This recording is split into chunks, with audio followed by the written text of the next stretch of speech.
Ever feel like when you're at church, you can only give the right answers? You know what I'm talking about? Well, we're not doing that today on this episode of Journey at Home. I'm Matt. We love making it simple for this community to follow Jesus, so glad you're a part of it. Be sure to hit that subscribe button, because when you do that, it allows more people to find this content. Now, let's get started. I know when you're at church, you're supposed to give the Jesus answer for everything, okay? But we can just step outside of what's expected for a minute and be honest.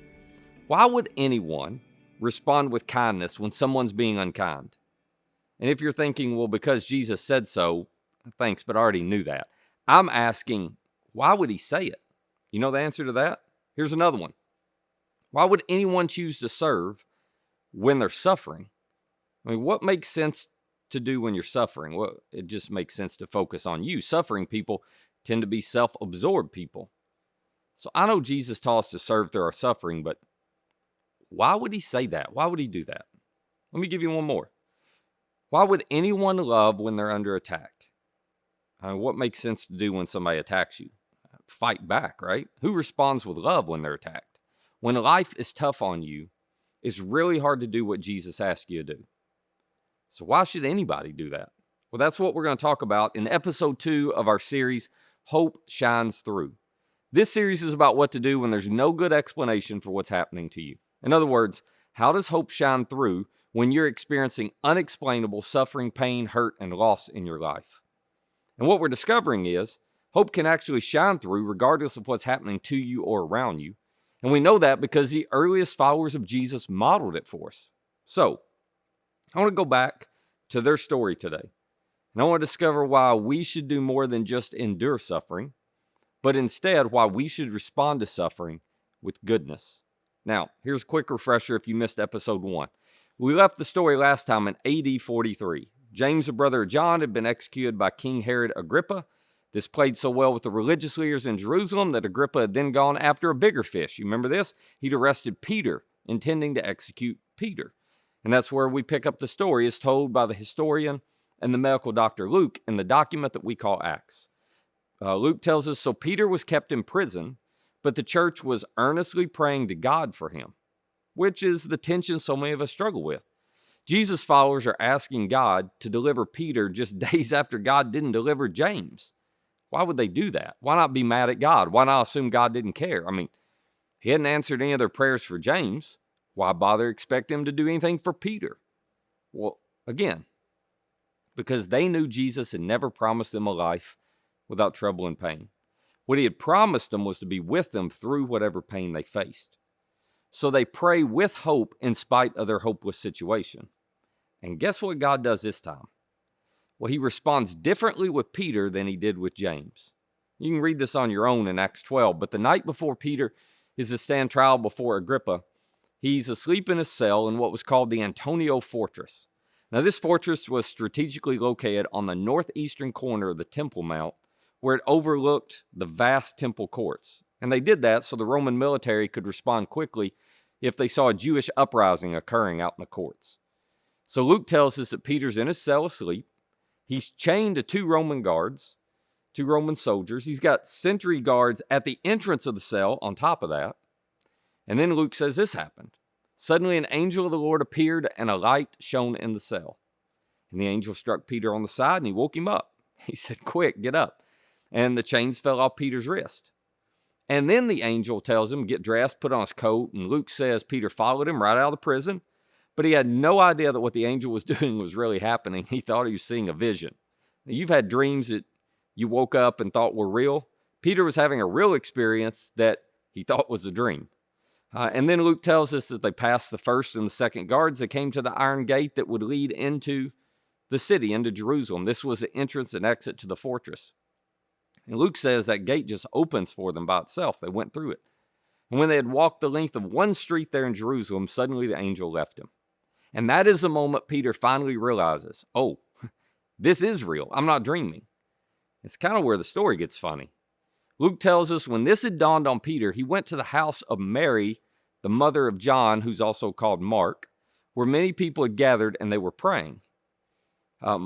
Again, they're going, we know you didn't show up for James, God. We're going to ask for Peter anyway. I mean, I don't know how much hope they really had. Peter knocked at the outer entrance, And Luke tells us a servant girl by the name of Rhoda came to answer the door.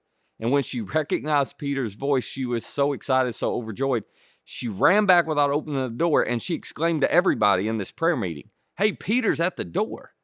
Now listen, if you have ever prayed for something that you didn't really think was going to happen, this is your story, okay? This is your moment. You've got company, because when Rhoda tells all the people in the prayer gathering that the guy they're praying for is at the front door and that their prayers have been answered, Luke tells us they reply by looking at her and saying, "You're out of your mind." But haven't you just been praying for that? Yeah, but there's no way God's actually going to do it. I mean, that's kind of what they were thinking.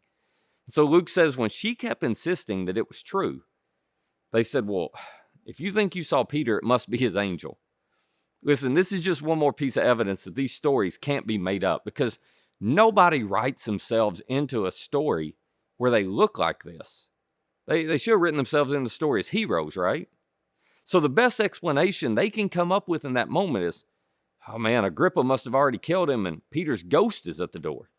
It's kind of embarrassing, isn't it? Luke goes on to say, but Peter just kept on knocking. When they opened the door and they saw him, they were astonished. So Peter motioned with his hand for them to be quiet. They were being so loud. He was like, quiet down before all of us get killed. He didn't want to attract the attention of the Romans. And he describes to them how the Lord had brought him out of prison. And then Peter tells them this. He says, tell James, referring to the brother of Jesus, tell James and the other brothers and sisters about this. And then Luke says he left for another place.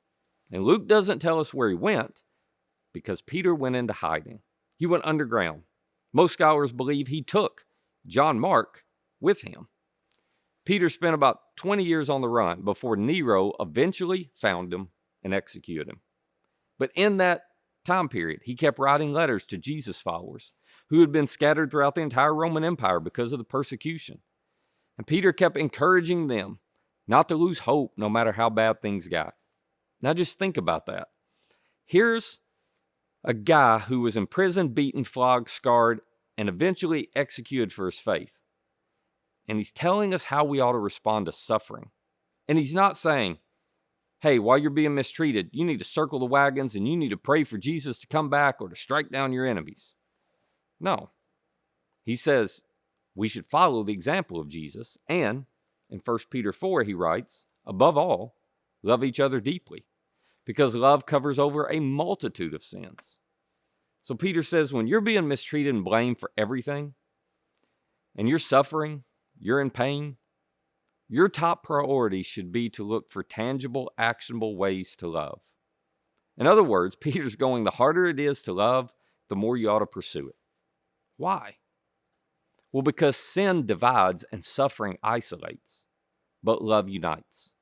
Sin and suffering drive us towards independence and isolation, which is never healthy. Love is an invitation to interdependence and community.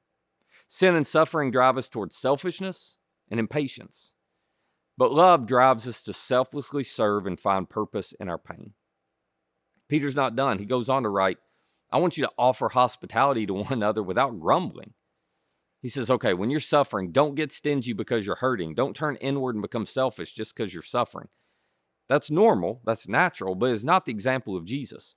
When you see someone in need, they may be in need of a place to stay. They're in need of some food to eat. They're in need of some help themselves. He says, would you forget about your suffering long enough to help them? In other words, when you see a need, meet it. Because the healthiest response to suffering is serving. Why is that? Well, serving turns your focus off yourself and onto others, which allows you to find purpose in the middle of your pain. Now, it is natural to let suffering lead us to make life all about us. But again, Peter's going, do not circle the wagons and become inward focused and wait on the pain to pass or wait on Jesus to come back or to, take care of your enemies. It's a terrible plan. Instead, Peter writes, each of you should use whatever gift you've received to serve others as God's faithful stewards of his grace in its various forms. Peter goes, okay, I know you're hurting. And he could say, so am I. But I can tell you from experience, the best way to ease the pain is to use the gifts God has given you to benefit someone else. Now, I'm sure they thought like we did. They had to have been thinking as they're reading this, well, wait a minute, Peter. Do you really know what you're asking? I mean, we don't even know where you are right now, Peter, but it's hard on us. I'm not going to serve somebody else when I'm struggling so much. It's time for them to serve me and help me. But Peter would go, listen, I know it's not easy, but I watched Jesus serve us right through his suffering. And you're not better than our Savior, are you?